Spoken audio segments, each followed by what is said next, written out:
రాజకీయాల్లోకి వస్తే స్వాగతిస్తాం, కానీ ఏదైనా చట్ట పరిధిలోనే చేయాలి.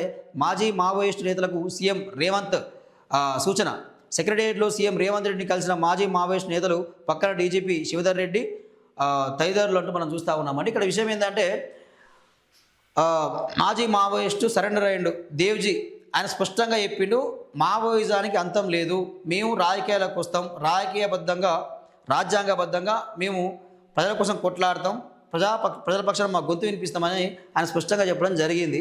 సో ఇప్పుడు ఏమంటామంటే రాజకీయాలకు వస్తే స్వాగతిస్తామని చెప్పి తెలంగాణ ముఖ్యమంత్రి రేవంత్ రెడ్డి చెప్తా ఉన్నాడు. ఎవరు లొంగిపోయిన మావోయిస్టులు, ఎవరైతే మాజీ మావోయిస్టులు ఉన్నారో, ఎవరైతే లొంగిపోయిన వాళ్ళు ఉన్నారో వీళ్ళందరూ మీరు రాజకీయాలకు వస్తే మీ స్వాగతం అని చెప్పి చెప్తా ఉన్నారు.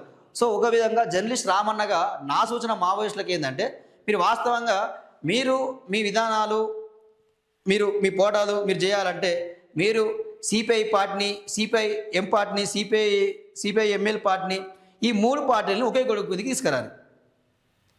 ఒకే గొడుగు కిందకి తీసుకొచ్చి మీరు పనిచేయండి.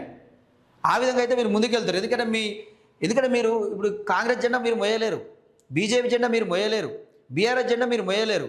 ఎందుకు మోయలేరు అని చెప్పి, ఎందుకు మోయలేరు అంటే మీ సిద్ధాంతాలు ఆ పార్టీలు పాటించవు, మీ సిద్ధాంతాలకు ఆ పార్టీలు వ్యతిరేకం.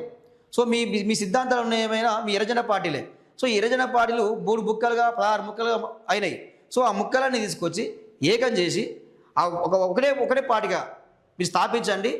మీరు ఆ పార్టీగానే మీ సిద్ధాంతాలు ఆ పార్టీ పరంగానే ఉంటాయి కాబట్టి, ఎర్రజెండా పట్టుకొని మీరు పోరాటం చేశారు కాబట్టి ఆ విధంగా మీరు ముందుకు వెళ్ళండి. అట్లా ముందుకు వెళ్తే ఏమైనా పార్టీకి భవిష్యత్తు ఉండే అవకాశం ఉంటుంది, మిమ్మల్ని కూడా ఆదరించే అవకాశం ఉంటుంది.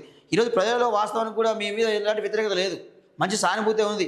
ప్రజల కోసం పోరాడారు, ప్రజా హక్కుల కోసం పోరాడారు, భూమి కోసం పోరాడారు, పేద ప్రజలు, అడగాన ప్రజల హక్కుల కోసం వీళ్ళు పోరాటం చేశారు, వాళ్ళ జీవితాన్ని త్యాగం చేశారు అని చెప్పి ఈరోజు ప్రజలు మాట్లాడుకుంటూ ఉన్నారు. కాబట్టి మీలాంటి వారు రాజకీయాలు రావాలి, రాజకీయాల్లో సమూలమైన మార్పులు తీసుకురావాల్సిన అవసరం ఉంది. ఈరోజు రాజకీయాలు మొత్తం కూడా డబ్బుతో ముడిపడి ఉన్నాయి. డబ్బు ఉంటేనే రాజకీయం. ఓటుకు 5,000 10,000 అని చెప్పి ప్రజలకు అలవాటు చేసి ఈరోజు రాజకీయాలు చేస్తూ ఉన్నారు చాలామంది. సో అలాంటి వాటిలో చాలా సమూలమైన మార్పులు తీసుకురావాలి. కాబట్టి మీరందరూ కూడా ప్రజలకు రావాలి, ప్రజల్లో అవగాహన కల్పించాలి. సో నా సలహా మాత్రం ఆ విధంగా మీరు ముందుకు వెళ్తే మాత్రం మీరు రాజకీయాల్లో కొనసాగుతారు తప్ప, మీరు ఏ పార్టీకి పోయినా కానీ మీకు రాజకీయంగా మిమ్మల్ని పొందబట్టే అవకాశం ఉంటుంది తప్ప మిమ్మల్ని ఎదగనియ్యరు. సో కొంచెం ఆలోచన చేసుకోవాల్సిన అవసరం అయితే ఉన్నది. ఏమడుగుతా ఉన్నారు, రివార్డును కోటికి పెంచి 5 ఎకరాల భూమి ఇవ్వాలన్న మాజీ మావోయిస్టులు.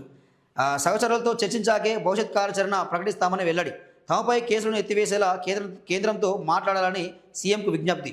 భూమి తప్ప ఇతర డిమాండ్లను పరిశీలిస్తామన్న సీఎం అంటూ చూస్తా ఉన్నాం. ఇక్కడ విషయం ఏంటంటే, ఈ రివార్డు ₹1,00,00,000 గురించి ఆలోచిస్తాం తప్ప మీకు డబ్బులు కావాలంటే దాని గురించి ఆలోచిస్తాం, కానీ భూమి మాత్రం అడగకండి, భూమి ఇవ్వమని చెప్పి చెప్తా ఉన్నాడు.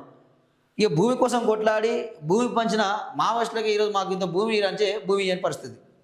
ఎందుకంటే వీళ్ళకే కావాలి కదా, భూమిని దోచుకుంటుందే వీళ్ళు. వీళ్ళు మీకు భూమి ఇవ్వడం వస్తారు, పోయి ఈ దొంగల్ని మీరు భూములు అడుగుతున్నారా? ఈ దొంగల్ని మీరు భూములు అడుగుతున్నారా? వాళ్ళ మీకు ఇచ్చేది భూమి కళ్ళడం మీరు ఊహించారా? మీరు ప్రత్యక్ష రాజకీయాల్లోకి వస్తే ప్రభుత్వం తరపున స్వాగతిస్తాం, కానీ ఏది చేసినా చట్టపరిధిలో రాజ్యాంగబద్ధంగా చేయండి అని ఇటీవల లొంగిపోయిన మావోయిస్టు అగ్రనేతలకు సీఎం రేవంత్ రెడ్డి సూచించారు.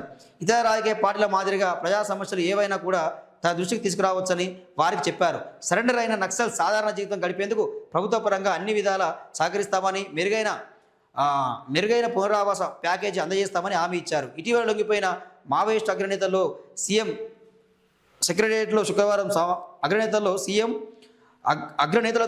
సెక్రటేరియట్లో శుక్రవారం సమావేశమయ్యారు. వీరిలో తిప్పరి తిరుపతి దేవ్జీ, మల్లారాజిరెడ్డి సంగ్రామ్, పుల్లూరి ప్రసాదరావు చంద్రన్న, పోతుల కల్పన సుజాత, బడే చొక్కారావు దామోదర్, నూనె నరసింహారెడ్డి ఉన్నారంటూ మనం ప్రధానమైన వార్త చూస్తూ ఉన్నది.